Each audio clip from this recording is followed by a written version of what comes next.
When I first entered Holy Cross, I was skinny and small, and my last name was Wren, and he called me Little Bird. When I was a senior, I was a shade under 6'4", and he still called me Little Bird. And he wrote in my yearbook, "Bird, you've grown a lot in 4 years. Now keep on growing. God bless Father Grogan." He was the nicest man, I can honestly say, I ever met.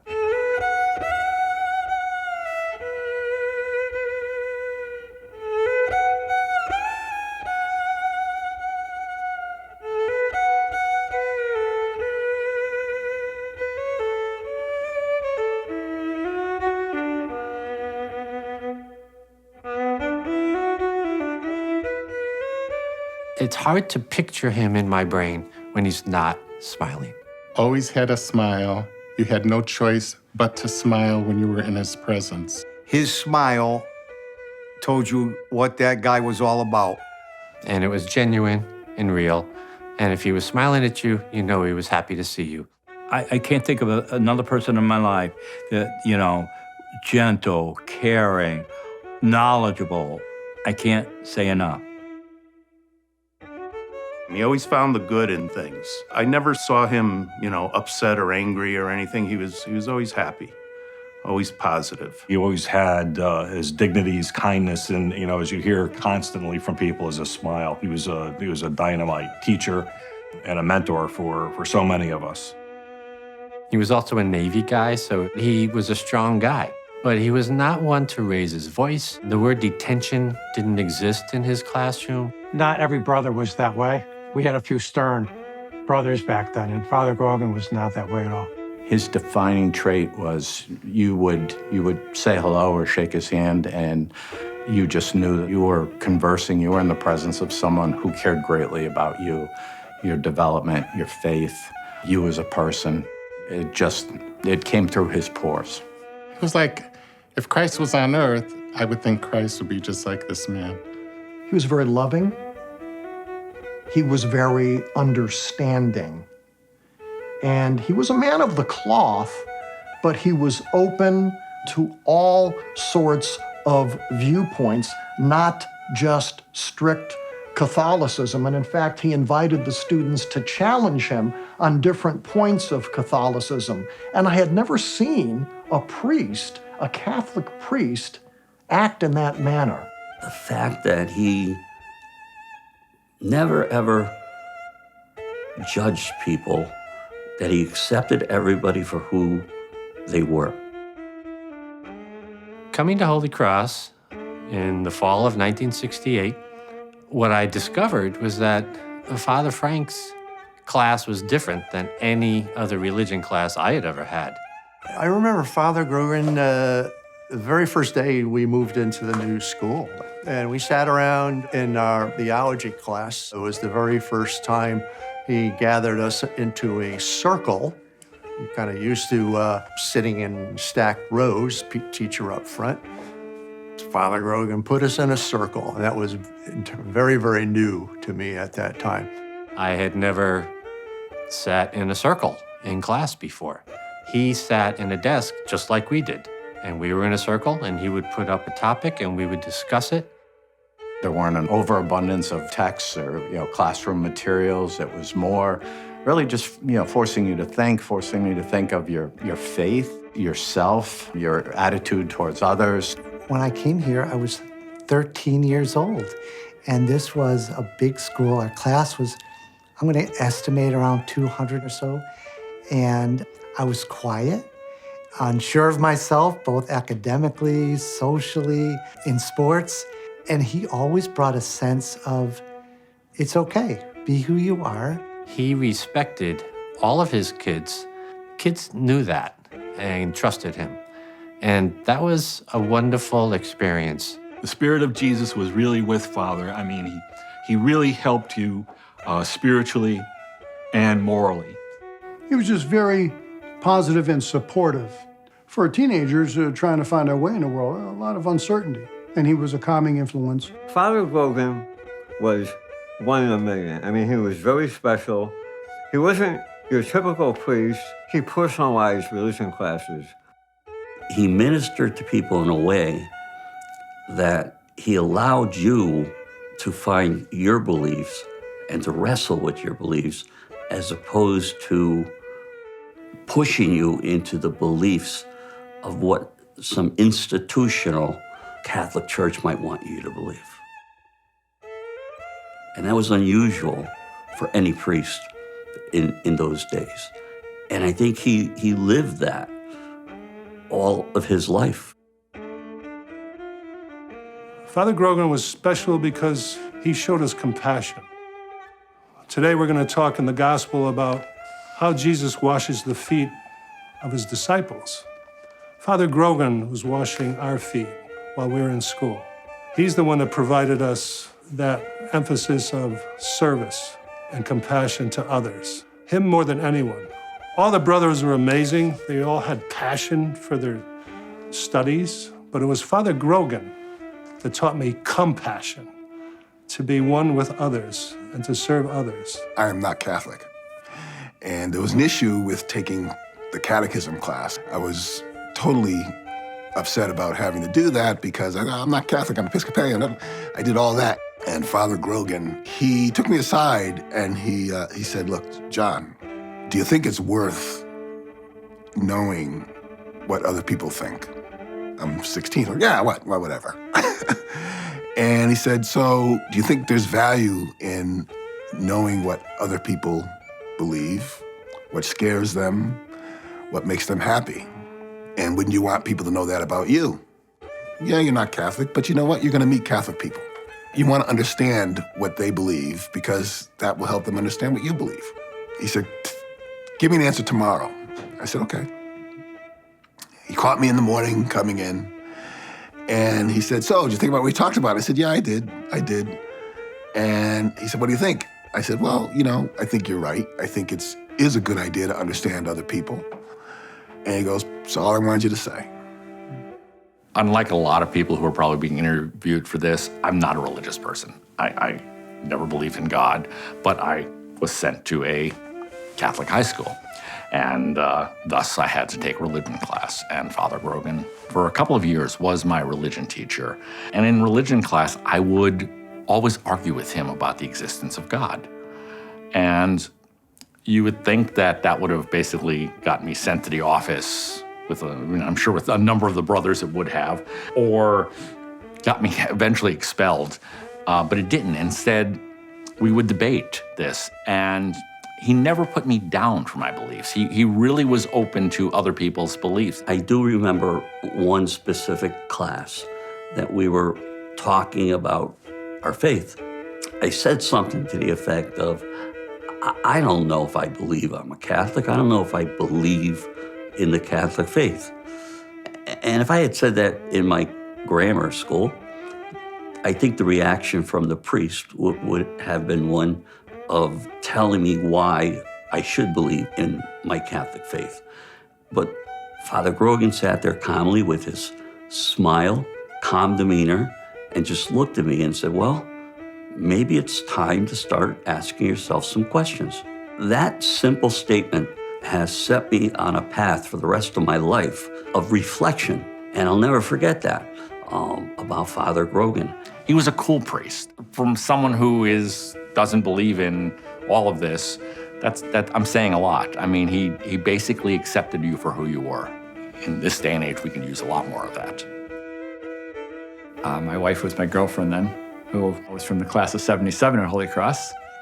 We used to stop by Bennington and on our ski trips and go to Mass, on the way home on Sunday afternoons or Sunday mornings with Father Grogan there.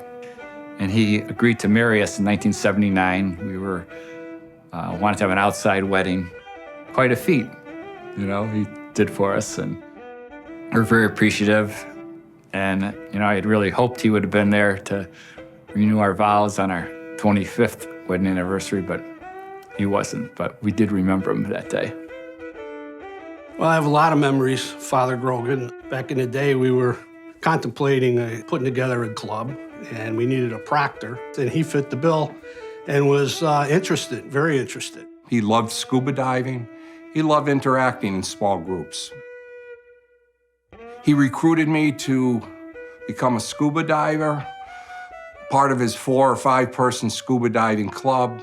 We had some interesting trips to various lakes and ponds in the state of Connecticut, and it allowed me the opportunity to get to know him outside of the classroom as a good person that he was. So we had several trips, but one of the trips was to the Bahamas, and it was a pretty grandiose trip for a high school kid. And it was my first time in the Caribbean, and my first time scuba diving in the Caribbean for sure. And we went off on our first dive up the weekend, and all of a sudden they were below us. We're looking down. There's a school of hammerhead sharks that were larger than us. And it was probably a dozen or so sharks, and the scariest moment of my life. And Father Grogan was just as cool as a cucumber and just put his, finger to his mouth and pointed at the boat, and we skedaddled back slowly, and he just took it in stride like nothing had happened, and it was, quite an experience. We went up to Data's family up in a lake in Maine, and we go out in the middle of the lake, and they dive in. I didn't dive anywhere, no way. And they're in there, and 2 kids on the left side of the boat pop up like 2 buoys. Take off the mask, and the kid says, "So much shit down there." And on the right-hand side, Frank comes bobbing up and says, "It's beautiful." There it is in a nutshell. Where people saw shit in their lives. I'm so beautiful.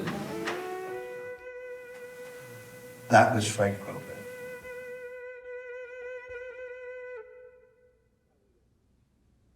When I heard that he was in Flight 175,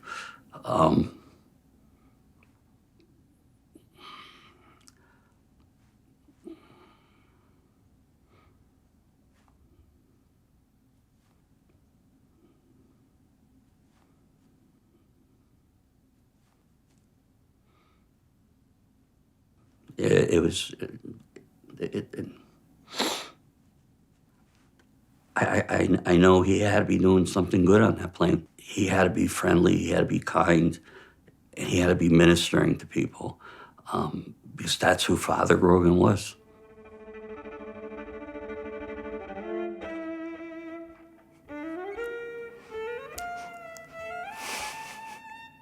Special man. Horrible, horrible passing.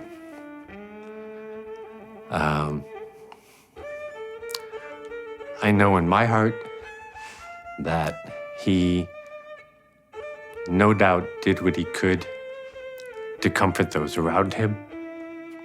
That's who he was. Devastated.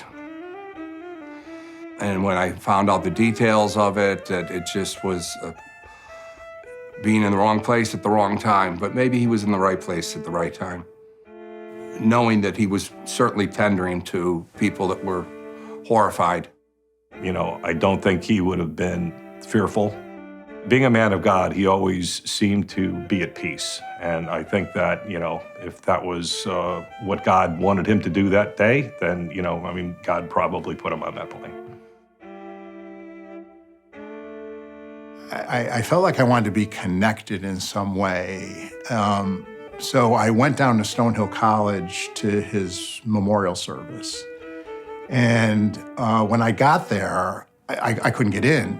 They had TV screens out on lawns. There were so many people there who wanted to remember him. When I found out that Father Grogan had passed away on 9/11 so tragically, I thought to myself, what a cruel thing that such a loving and peaceful man would die so violently. And for a second, I was angry at God that he allowed Father Grogan to be on that plane. But after thinking about it, I thought, what a better man. to be on that plane than a man of peace and love and service. And there was absolutely no doubt in my mind that as that plane was traveling towards its untimely end, that Father Grogan was being a man of peace and love and service. This man of Holy Cross, a hero who walked in these hallways here on Oronoque Road, a man of service in the final moments of his life.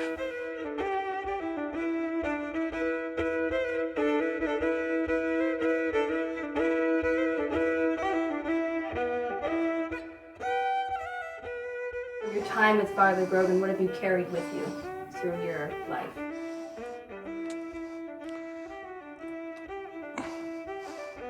A lot. Be tolerant. Be nice. You know, Father Grogan, the 10 Commandments were probably a little too wordy. Just be nice. How to care for other people. How to live Christianity the real way. Caring for people, not so much laws and fear of God, the caring of people. If I were to carry something, I'd hope that I could emulate how he lived his life, that I could show that kindness as well. Gentle kindness. I think those are two words that really describe him. Father Frank was one of those guys that left a lasting impression on your life, and the world without him was a much worse place. He's had an effect on many people. And remember, he was only here 4 years. I even pray to Father because I believe he's a saint. And, can you help me through my life? You help me in life? Can you help me? I don't mean to get emotional. Can you help me now?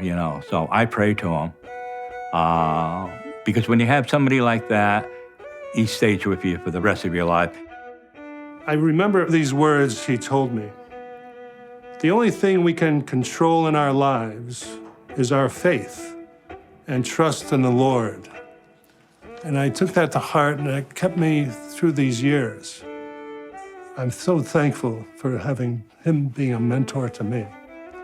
And it comes to tears and emotions.